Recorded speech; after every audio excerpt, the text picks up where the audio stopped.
Hello, magandang umaga po sa ating lahat. Ito po ang inyong lingkod, ang munting tinig ng ordinaryong Pilipino. Oras po natin, alas 5 ng umaga, Philippine Standard Time, May 24, 2025. So hindi na tayo magpatumpik-tumpik, pag-usapan na natin muli ang desisyon ng ating mahal na presidente na i-revamp, i-reshuffle, recalibrate ang kanyang mga kabinete. Na kung saan marami po ang hindi mga nakakaintindi. Pero ito ay isang matibay na signal at mensahe sa lahat ng mga pinagkakatiwalaan ng ating mahal na presidente, lalong-lalo na kapag gagawin niyang alter ego. Kasi bumulaga po sa taong bayan, both pro-government and anti-government, ang desisyon, ang matapang na desisyon ng ating mahal na Pangulong Bongbong Marcos na lahat ng kanyang mga cabinet officials ay kailangan mag-render ng tinatawag po na courtesy resignation. At para sa akin, bilang ordinaryong tao, ako po'y naniniwala na this is really a bold move, brave move, and strategic, full of wisdom and knowledge, itong desisyon ng ating mahal na presidente. So, ano ang ibig sabihin nito mga kamunting tinig? Ito po ay ang mensahe ng ating mahal na presidente. Baka hindi po ninyo alam to at baka hindi po ninyo naisip na ang gustong sabihin ng ating mahal na presidente sa kanyang pamumuno ngayon after midterm elections, tama na yung mga tinatawag na mga palusot. Kung ikaw ay isang cabinet officials, palusot ka ng palusot, tama na. Gas-gas na yan. Bistado na yan ng ating mahal na presidente. At kung hindi mo kayang gampanan ang inyong trabaho, ang responsibilidad mo na pinagkatiwala sa iyo, full of trust and confidence, through benefit of the doubt ng ating mahal na presidente, di talagang ang mangyayari sa inyo dito ay may handang ibang maglingkod. Ito yung pinakamatibay na mensahe dyan. Kaya itong ginawa ng ating mahal na presidente, ito po ay isang pamamaraan upang hindi sindakin, kundi ipaalala sa inyo na kanyang pinagkakatiwalaan na tama na yung mga palusot na hindi nyo na nagampanan, na palpak, na underperformance kayo. Ito po ang malinaw na mensahe ng ating mahal na presidente, okay? This is a very clear, what we call this message to the president, na kung ikaw ay pinagkakatiwalaan niya, binigyan ka ng oportunidad na maging bahagi ng serbisyo publiko at siyempre mag-enjoy ka ng full trust and confidence ng ating mahal na presidente, ay ito yung mga panahon na kung saan huwag ka nang magpalusot. Huwag kang gumawa ng mga bagay para lamang pumaghugas kamay ka. At kung hindi mo kayang gampanan ang trabaho mo, ang responsibilidad mo bilang isang cabinet officials na itinalaga ng ating mahal na presidente bilang alter ego, tandaan mo, may ibang handang maglingkod at magbigay ng kanilang excellent performance, hindi para sa kanilang pansarili lamang, kundi para po sa taong bayan at ikakaganda ng ating bansa. So, hindi ito yung basta-bastang announcement ng ating mahal na presidente. Yung ginawa ng ating mahal na presidente na mag-rendered kayo ng certificate o ano tayong natawag po natin na courtesy resignation, hindi po basta-bastang announcement yan. Hindi po basta-bastang mensahe yan na tama na yung palusot. Kasi yan ang gustong ibig sabihin ng ating mahal na presidente. Tama na yung palusot. Kung hindi mo kaya gampanan ang responsibilidad na ibinigay sa iyo, ang trabaho, ang mandato na ipinagkatiwala sa ating mahal na presidente, okay, ang mangyayari po dyan ay marami pong handang maglingkod.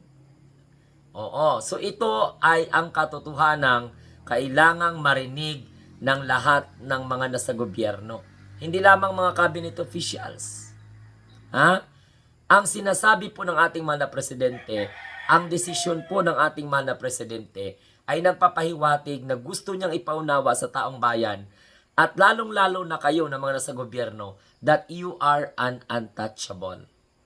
Naintindihan po ninyo? Hindi kayo untouchable. So magtrabaho kayo, umayos kayo dahil nakabantay palagi ang ating mahal na presidente. Kaya Kung ikaw ay hindi na karapat-dapat pagkakatiwalaan at bagsak ka sa tinatawag na ah, performance test, eh di, sorry ka na lang. Matatanggal ka talaga sa serbisyo. No? Pag hindi ka na nakakatulong sa ating bayan, papalitan ka. At yan ang mensahe, no, ng ating mahal na presidente. At yan ang standard na tinatawag. Kaya yung hakbang ng ating mahal na presidente, suportado lahat ng halos mambabatas. Dahil ito po yung nararapat.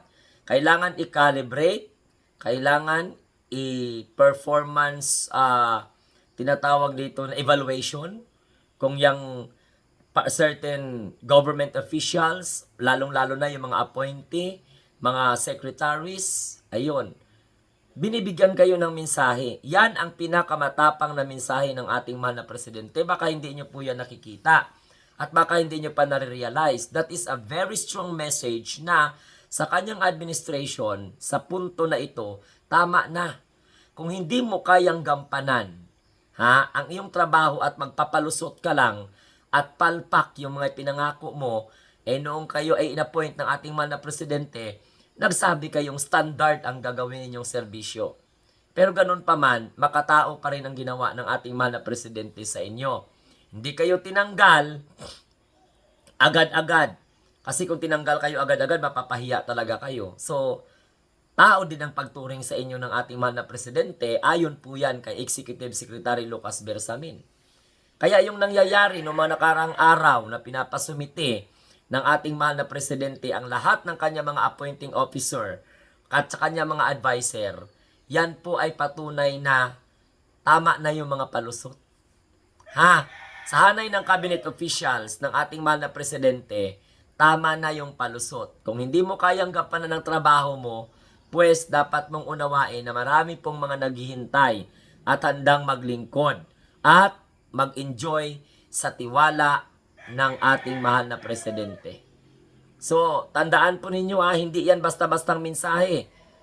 Kasi yan ang nagpapakita ng katotohanan. At ito ang katotohanan na kailangang marinig, hindi lamang ng mga cabinet officials, kundi lahat ng mga nagkatrabaho sa gobyerno na kung saan ay hindi po kayo untouchable.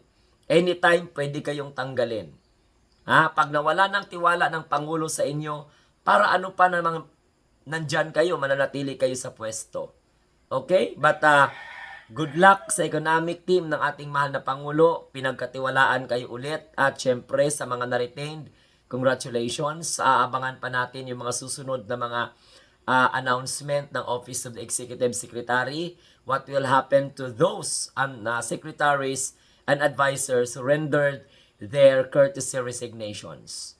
So yan ay isang simula na pagwa-warning sa lahat ng mga nagtatrabaho sa gobyerno. Huwag kayong magpalusot. Dapat i-deliver ninyo kung ano yung tama ayon po sa standard ng ating mahal na presidente na kung paano po siya magserbisyo sa taong bayan. At ito pa, pag hindi ka na nakakatulong sa bayan, sarili mo na lang ang iniisip mo, abay, pwede kang palitan. Gaya po ng mga nangyari sa ibang mga cabinet officials na hindi na po na-retain. Okay? So yan po ang standard.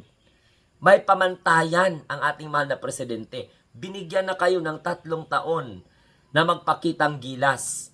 Paano people already had spoken at meron tayong presidente na pro or anti-man sa kanya, pinapakinggan niya dahil ang turing niya hindi pro, hindi loyalist, kundi hindi anti-Marcos or what we call this pro Duterte, kundi Pilipino. Yan ay malinaw na mensahe. Kasi ang presidente natin, hindi lamang po nagsiservisyo sa mga pro-government people, kundi sa lahat ng mga Pilipino. Basta ikaw ay Pilipino, cover ka ng serbisyo publiko ng ating mahal na Pangulong Bongbong Marcos. At tandaan po ninyo, may standard na sinusunod at panuntunan bilang kawani ng gobyerno, lalong-lalo na Rare lang kaya ang opportunity na mapabilang ka sa mga hanay ng pinagkakatiwalaan ng Pangulo, kaya ka nga niya ginawa na alter ego or secretary or head in that particular agency, pero yung iba tatamad-tamad. Pabuyag lang ang ginagawa.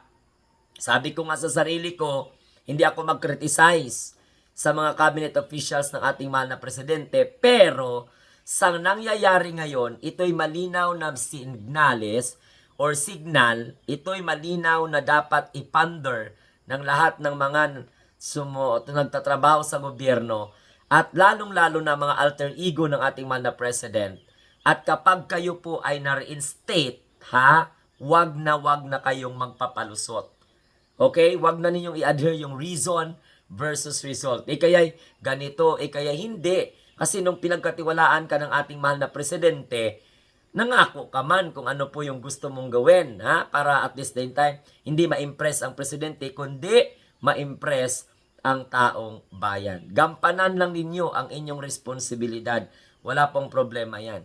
Kasi just like what I had said a while ago, if you don't know how to perform and hindi mo kayang gampanan ang responsibilidad na ibinigay sa iyo ng ating mahal na Pangulo, ay naku, pinalalahanan ka na. Marami pong naghihintay, at marami pong handang to make over sa posisyon ninyo, bilang lingkod bayan. At ito po ay hindi basta-bastang hakbang ng ating mahal na presidente. Ito po ay isang katotohanan na dapat nating malaman na ang gobyerno or ang government people, okay, hindi kayo untouchable. Okay? At ito pa mga kamunting tinig, grabe ito sapagkat, alam ninyo, pag hindi ka na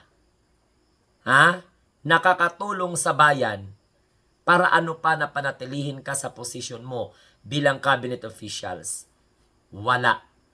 But whether you like it or whether you like it very much, mga kamunting tinig, ang ating mahal na Pangulo ay nagbabantay.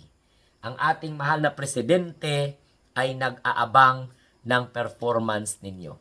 Okay? Kaya huwag kayong magkampanti dyan, dahil ang ating mahal na presidente ay nag-aabang ng output.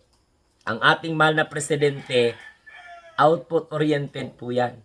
Pag hindi ka na nakakatulong sa bayan, magbakasyon ka, magpahinga ka. At yan po ang standard. Kung may pananagutan ka, pananagutin ka. Okay? Sige. Maraming salamat po. Ayan, uulitin ko sa inyo. That is the message of the President. Tama na ang palusot. Kung hindi mo kayang gampanan ang responsibilidad mo, ang trabaho mo, dapat malaman mo at alalahanin mo na ang ginawa ng ating mahal na presidente ay para mag-reflect ka na marami pong nakahandang gumanap sa tungkulin mong pinabayaan mo, hindi mo ginampanan ng maayos, marami pong handang maglingkod sa bayan.